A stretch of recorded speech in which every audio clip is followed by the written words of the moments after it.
Hello friends, अस्सलाम वालेकुम। Welcome back to my channel. कैसे हैं आप लोग? उम्मीद करती हूँ आप लोग ठीक होंगे। आप लोगों की दुआ से, अल्लाह पाक के रहम करम से मैं पहले से ठीक हूँ, लेकिन कफ कोल्ड ने फ्रेंड्स बहुत ज़्यादा परेशान कर रखा है। मैं क्या ही बताऊँ, आज फिर सो करके उठी ना, फिर से फीवर शुरू है मुझे, और फीवर शुरू है तो कुछ भी अच्छा नहीं लग रहा है। खैर जो भी हो, और मेरी जो पहले की मेडिसिन वो भी चल रही है, थायराइड की भी चल रही है, तो सारी चीज़ों को मैंने अभी जो एम्प्टी स्टमक जितना मेरा मेडिसिन मुझे लेना था वो हमने ले लिया। मैं फ्रेश वगैरह हो चुकी थी, मतलब ब्रश वगैरह हमने कर लिया था। उसके बाद ही मैंने मेडिसिन वगैरह खाया था। मेडिसिन वगैरह खाने के बाद फ्रेंड्स मैं आ गई हूँ किचन में, और किचन में अभी मैं बना रही हूँ शैम के लिए काढ़ा टाइप की चाय बना रही हूँ, जिसमें मैंने जिंजर, 2 छोटे छोटे सिनेमन स्टिक और लौंग डाले हैं, और 1 इलायची। इसको इसलिए डाल करके बना रही हूँ कि जैसे कफ कोल्ड मुझे हो रखा तो शैम को भी हो रखा, लेकिन मुझे थोड़ा ज़्यादा हो रखा है, शैम को मुझसे कम है, तो मैं उनके लिए ही काढ़ा बना रही हूँ। जब तक उधर काढ़ा उनके लिए अच्छे से बॉईल हो रहा है, जब तक इस तरफ मैं अपने लिए ये बादाम जो है इसका स्किन हटा रही हूँ। ये नाइट में ही हमने सोख करने डाल दिया था, तो अभी मैं थोड़ा अपने खाने पीने का खास ख्याल रख रही हूँ ताकि मैं जल्दी रिकवर कर जाऊँ। पिछले टाइम जो चीज़ हो रही थी उन सब चीज़ों से जल्दी रिकवर कर जाऊँ।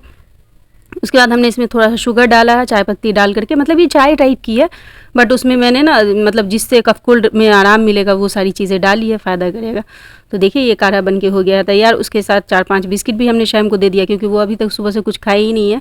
तो पहले बिस्किट खा करके, पानी पी करके, फिर वो ये काढ़ा चाय जो आप बोल सकते हैं वो पियेंगे। और शैम खा रहे हैं, मैं लेकर के आ गई हूँ रूम में। और देखिए पसीना, ज़रा सा किचन में जाती हूँ फ्रेंड्स, पसीना आना शुरू हो जाता है, क्योंकि किचन में एक ज़रा कहीं से हवा नहीं आता। वो विंडो जो आप देखते हैं, लेकिन उस रुख से हवा ही नहीं चलती है, हवा का उल्टा साइड हो जाता है, इस वजह से उस तरफ से जो ना हवा बिल्कुल भी नहीं आ पाती है। तो हमने बैठ करके अच्छे से बादाम खाया फ्रेंड्स। उसके बाद कपड़े जो है ना धुले थे मैंने कल, एक दिन पहले, तो वो मेरी तबीयत नहीं सही रहने की वजह से पानी तो निकल गया था फ्रेंड्स, मैं मगर फैला नहीं पाई थी। तो आज मैं सोची कि मैं इसे फैला दूँ, नहीं तो उसमें ना अजीब सी स्मेल आ जाती है कपड़े अगर रह जाते हैं। उसके बाद फ्रेंड्स ये सब काम करते करते अच्छा खासा टाइम हो गया था। अब हो गया हमारे नाश्ता का टाइम। तो आज नाश्ता में ले रही हूँ एप्पल सैम ला करके, लास्ट टाइम ही रखे थे फ्रीज़ में मेरे लिए, तो मैंने फ्रीज़ से काफ़ी टाइम पहले बाहर निकाल दिया था, क्योंकि ठंडी चीज़ें मैं अभी अवॉइड कर रही हूँ, कफ कोल्ड है ना, तो इसलिए और प्रॉब्लम हो गया। अब मैं आ गई हूँ किचन में, और आज बना रही हूँ खाने में, लंच में दाल चावल और टेंडली, जिसकी रेसिपी आप लोगों से शेयर करूँगी। सो सबसे पहले हमने ले लिया कुकर, और ये थोड़ा अलग टाइप से आपसे शेयर कर रही हूँ फ्रेंड्स, इसीलिए बता रही हूँ, बहुत आसानी से बन जाता है और बहुत ज़्यादा यम बनेगा। सो जो लोग भी टेंडली खाना पसंद करते हैं वो लोग ज़रूर बताएं। आप लोग, कोई लोग उसको कुंदरू बोलते हैं, यहाँ मैं इसको टेंडली बोलती हूँ। सो सबसे पहले एक ऑनियन ऑयल हमने कुकर में ले लिया था फ्रेंड्स, उसमें चॉप करके हमने डाल दिए हैं 1 ऑनियन। ऑनियन को आपको गोल्डन ब्राउन करना, बहुत ज़्यादा डीप ब्राउन नहीं करना है। तो गोल्डन ब्राउन हमारा ऑनियन हो चुका था। अब उसमें डायरेक्ट सारे कुंदरू को मैंने ना, कुंदरू में भी बोल रही हूँ, टेंडली को मैंने ना 4 टुकड़े में 20 से सिर्फ कर दिया था, मतलब पूरा होल रहेगा, लेकिन उसको सिर्फ 20 से 4 टुकड़ा कर दे, चीरा लगा दें, कि ताकि ना उसमें सारे मसाले अच्छे जाएं। सो इसमें डाल करके, और इसको मैं अच्छे से मतलब ऑयल में, और जो ऑनियन हमने ब्राउन किया था इसके साथ ही इसको फ्राई करूँगी। थोड़ा सा हमने सॉल्ट डाल दिया था ताकि ये अच्छे से सॉफ्ट हो जाए। इसका ना कच्चापन जाने तक इसको आपको फ्राई करना है। उसके बाद इसमें हमने ना 1 चॉप किए हुए मीडियम साइज़ के ऑनियन भी, टोमेटो डाल दिए फ्रेंड्स। और टोमेटो अगर नहीं है तो आप स्किप भी कर दें। मेरा आप देखते हैं जब नहीं रहता जो चीज़ मैं बिना मतलब स्किप करके बिना उस चीज़ के भी बना लेती हूँ।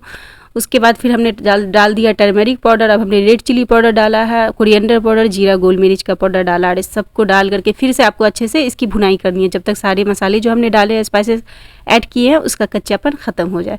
यहाँ पे हमने पेस्ट में ले लिया है प्याज और लहसुन और अदरक का पेस्ट, हम जो मैं बना के फ्रीज में स्टोर करके रखती हूँ, वही हमने थोड़ा थोड़ा ले लिया फ्रेंड्स। अब जब भुन गया था इसमें हमने डाल दिया। अब इसको भी अच्छे से भुने जब तक फिर अदरक लहसुन प्याज सारे का कच्चापन ख़त्म ना हो जाए। तो हमारा अच्छे से भुन चुका था सब्ज़ी। इसमें हमने भुनने के बाद हल्की सी ग्रेवी लगाई, मतलब पानी हल्का सा डाला है, ज़्यादा नहीं डालना, क्योंकि मुझे ना ये वाली सूखी सूखी सब्ज़ी रोटी के साथ भी और दाल चावल के साथ भी अच्छी लगती है। तो पानी हमने इतना ही डाला जितना हमें सीटी लग जाए और हमारा सब्ज़ी गल जाए, मतलब हमारा टेंडली अच्छे से गल जाए, सॉफ्ट हो जाए।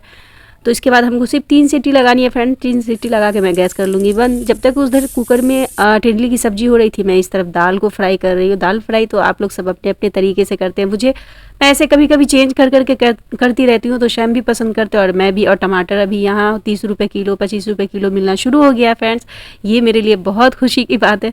तो मेरे घर में भी टमाटर वगैरह आना शुरू हो गया, नहीं तो महंगे थे तो बहुत, मेरे घर क्या बहुत सारे घरों में नहीं आ रहे होंगे उस टाइम में शायद। सो फ्रेंड्स इस तरफ हमने दाल का छौंक भी लगा लिया, और इस तरफ आराम आराम से मेरी सब्जी में, मतलब कुकर में 2 सीटी भी सब्जी की भी लग चुकी है। और सब्जी की 2 सीटी जब लग गई तो हमने कर दिया था गैस को बंद। और अब जा रही मैं भिंडी फ्राई करने, क्योंकि हो रहा है खाना का टाइम। अच्छा, भिंडी फ्राई करने का रीज़न कुछ भी नहीं था, मतलब मन नहीं था, मगर 6-7 भिंडी ना पहले से फ्रीज में रखी हुई थी। और श्याम ना बोल रहे थे, मतलब डायरेक्टली वो नहीं बोले मुझे कि भिंडी फ्राई कर दो, बोल रहे थे कि भिंडी फ्राई ना खाने का बहुत मन कर रहा है, ऐसा उन्होंने सिर्फ कहा। तो मैं बोली कि जब उन्होंने कह ही दिया, इशारा कर ही दिया, तो मैं बना दूँ। सो थोड़ा सा मैं बैठ करके पानी वगैरह पीने के बाद, होल्ड करने के बाद फिर आ गई किचन में अगेन। और अब यहाँ पे मैं बना रही हूँ भिंडी फ्राई। इसकी रेसिपी हमने आप लोगों से ना बहुत बार शेयर कर रखी है फ्रेंड्स, तो इसलिए इस बार नहीं शेयर किए। लास्ट टाइम मतलब कई दिन हो गए जो मैं करेला फ्राई, जब मेरी तबीयत सही थी, बनाई थी, उसकी रेसिपी आप लोगों ने मांगी है। तो इंशाल्लाह नेक्स्ट टाइम जब भी मैं बनाऊंगी ना करेला फ्राई, तो उसकी रेसिपी आप लोगों से शेयर कर दूंगी। और ये भिंडी फ्राई सच में बहुत ज़्यादा टेस्टी बनती है। मतलब इसे आप अगर दाल चावल नहीं भी तो ऐसे भी ये खाने में स्नैक्स की तरह इतना ज़्यादा यम लगता है ना, मैं क्या ही बताऊँ। इसीलिए सैम तो एकदम इसकी दीवानी, मतलब उनको जो बना रही हूँ ना, अगर मैं पूरा भी दे दूंगी ना तो वो पूरा भी खा लेंगे, उफ नहीं करेंगे, इतना उनको पसंद है। लेकिन मैं इसमें से पूरा उनको नहीं दूंगी, थोड़ा मैं अपने लिए भी रखूँगी। और इस टाइम भी जब मैं खाना बना रही थी, सारी चीज़ें कर रही थी फ्रेंड्स, इस टाइम भी मुझे कंटिन्यू फीवर है। और मैंने फीवर का मेडिसिन नहीं खाई थी अभी, क्योंकि मेरा गुस्सा उठ रहा था कि खा रही हूँ, जब तक असर रहता है मेडिसिन का ठीक रहता है फीवर फ्रेंड्स, उसका फिर आ जाता है। ऐसा ही मेरे साथ हो रहा है। तो अभी भी फीवर है, बहुत तेज़ वाली नहीं है, मैं ये नहीं कहूँगी बहुत तेज़ वाली है, बट इतना है कि मैं बर्दाश्त कर ले रही हूँ। तो यहाँ पे भिंडी फ्राई होगी, यहाँ पे हमारी टेंडली भी रेडी हो गई है फ्रेंड्स। और अब शाम को दे दिया हमने खाना, वो रूम में आराम से खा रहे हैं, क्योंकि वो हड़बड़ी में उनको थोड़ा नीचे जाना है, किसी का कॉल आया है तो। और मैं अपना लंच यहाँ पे लेकर आराम से कर रही हूँ। और मुझे भी आज का खाना बहुत ज़्यादा अच्छा लगा। और ये टेंडली वाली सब्ज़ी दाल चावल के साथ तो मैं खा रही हूँ, लेकिन ये सबसे ज़्यादा मुझे रोटी के साथ पसंद है। सो मैं नाइट में इसे रोटी के साथ खाऊँगी। खाना खाने के 1 घंटे के बाद फ्रेंड्स मुझे फिर ज़ोर शोर से फीवर आ गया, और मैं यहाँ पर लेट करके हूँ। और बच्चे भी आ गए अभी पढ़ने का, मतलब ट्यूशन का टाइम हो गया था। अब तो यही हो जाता है ना फ्रेंड्स, तबीयत वगैरह ख़राब है और ट्यूशन का टाइम हो गया, बच्चे आ जाते हैं ना, तो बहुत ज़्यादा डिस्टर्बिंग हो जाती है। एक ही रूम है, हर टाइम लेट लेट के अच्छा नहीं लगता है। और जब तक छोटे बच्चे हैं, मतलब नर्सरी के, 1 के, LKG के, UKG के, 2 के, 3 के, तो चलता भी है। 5 के 6 के बच्चे के सामने में ऐसे लेट के रहना अच्छा भी नहीं लगता। फिर बच्चे पढ़ने आ जाते हैं तो कोई ना कोई ट्यूशन वगैरह के, किसी के पेरेंट्स वगैरह भी आ जाते हैं, तो फिर अच्छा नहीं लगता। तो हार के मैं उठ करके बैठ गई हूँ। इस टाइम ना फ्रेंड्स मैं फीवर से एकदम तप रही थी। तो फिलहाल सैम ने ना झंडू बाम मंगा दिया, ये 2 रुपये मिलता, तो मैं उसे लगाऊंगी। उसके बाद आज ना मैं डॉक्टर के पास जाऊँगी, सैम लेकर के जाएंगे 6 बजे। The next day.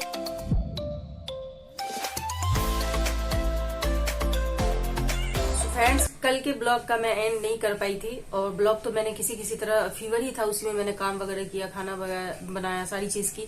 और ब्लॉग मैं स्टार्ट कर चुकी थी, मुझे था कि बस किसी तरह ब्लॉग बन जाए, आप लोग वेट करते हैं। एंड खाना वगैरह खाने के बाद से फिर मुझे बहुत तेज फीवर हो गया, जैसा कि आप लोगों ने देखा ही। और वो फीवर इतना तेज था ना कि एकदम मुझे ना, मतलब बेचैनी से शुरू हो गई।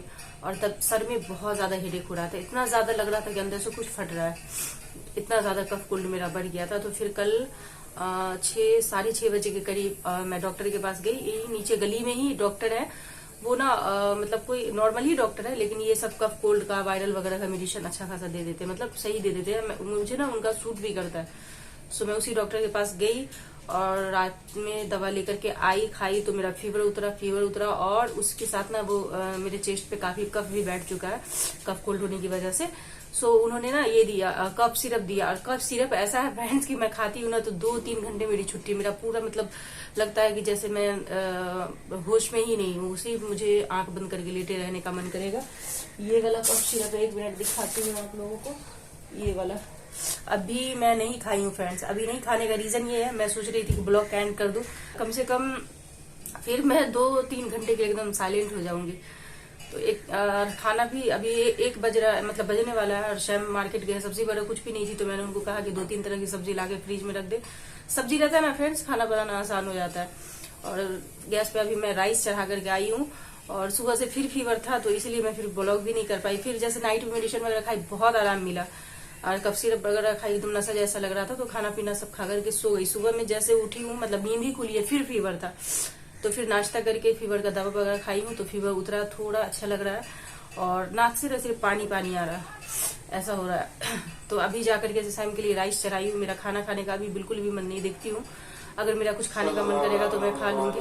देखिए अजान का भी टाइम हो गया, अजान भी शुरू हो गए, मैं अजान खत्म होने के बाद बात करती हूँ। फ्रेंड, जैसे ही अजान खत्म हुई है और मौसम एकदम साफ था, लेकिन इतनी जोर की मतलब बारिश शुरू हो गई। देखिए कब तक होती है, गर्मी बहुत थी तो बारिश हो गई, तो ये अच्छा है।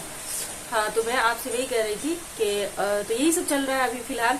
हाँ, आप लोगों के बहुत सारे वेट लॉस से रिलेटेड कमेंट आए, तो उसका ना मैं नेक्स्ट ब्लॉग में आप लोगों का सब सारे के कमेंट जो भी वेट लॉस से रिलेटेड आए मैं रीड कर करके इंशाल्लाह आंसर जरूर करूंगी। सो नेक्स्ट ब्लॉग को आप लोग जरूर देखना। एक कमेंट लेना चाहूंगी जिन्होंने किया था, उन्होंने कहा था कि शुक्र है आपको दिमाग आ गया और आपका ना ये वेट लॉस का कीड़ा ना अब खत्म हुआ, क्योंकि मैंने लास्ट ब्लॉग में बोला था आप लोगों से कि है ना वेट लॉस अभी मैं नहीं करूंगी फिलहाल कम से कम 1 महीने के लिए। सो मुझे ना ये कमेंट पढ़ के मुझे बुरा बिल्कुल भी नहीं लगा, उन्होंने फंड में कहा और मुझे भी हंसी आई थी। तो ऐसा है ना कि अच्छी लाइफ स्टाइल जीना, हेल्दी खाना खाना, हेल्दी तरीके से रहना और वेट लॉस अगर आपका वेट बढ़ा हुआ करना, तो ये हेल्दी चीजें करना, ये सारी चीजें ना गुड थिंग्स है। इसमें कोई ऐसी चीज नहीं कि इसमें बुराई नहीं। तो मेरे ख्याल से ये कीड़ा हर किसी के अंदर होना चाहिए। मुझे तो लगता है मेरा कीड़ा खत्म नहीं हुआ, मैं जैसे ही थोड़ा अंदर से फिजिकली सही हो जाऊंगी तो मैं ये फिर से अपनी जर्नी स्टार्ट करूंगी, क्योंकि ये करना एक्चुअली मुझे भी ना अच्छा लगता है।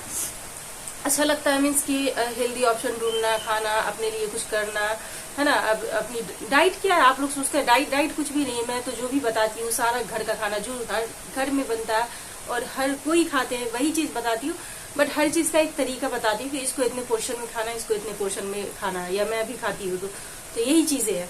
सो मेरा कीड़ा अभी खत्म नहीं हुआ है और न कभी होगा। मैं सोचती हूँ कि अगर मैं फिट भी हो जाऊंगी ना, अब जब भी फिट हो जाऊं तो मैं उस चीज को ना हमेशा मेंटेन रखूंगी, है ना, क्योंकि हेल्दी चीजें खाना जरूरी है। अब देखिए अब वायरल हो जाना या कुछ फिजिकली कभी कुछ ज्यादा प्रॉब्लम हो जाना, तो ये सब चीज कुछ कुदरती है, कुछ मौसम के हिसाब से भी आप बीमार पड़ते हैं। इसका फिटनेस से कोई लेना देना नहीं है, लेकिन हाँ फिट रहना चाहिए। तो चलिए फ्रेंड्स, इसी के साथ मैं अपने ब्लॉग का एंड करूंगी। तो आज का हमारा ब्लॉग आपको कैसा लगा, अच्छा लगा तो हमारे वीडियो को लाइक शेयर जरूर करें। जो लोग हमारे चैनल पे नए हैं प्लीज हमारे चैनल को सब्सक्राइब कर ले, हमें ढेर सारा प्यार दे, अपनी दुआ में याद रखें। मिलती हूँ नेक्स्ट डे नेक्स्ट ब्लॉग के साथ। अल्लाह हाफिज और अपना ख्याल भी रखें।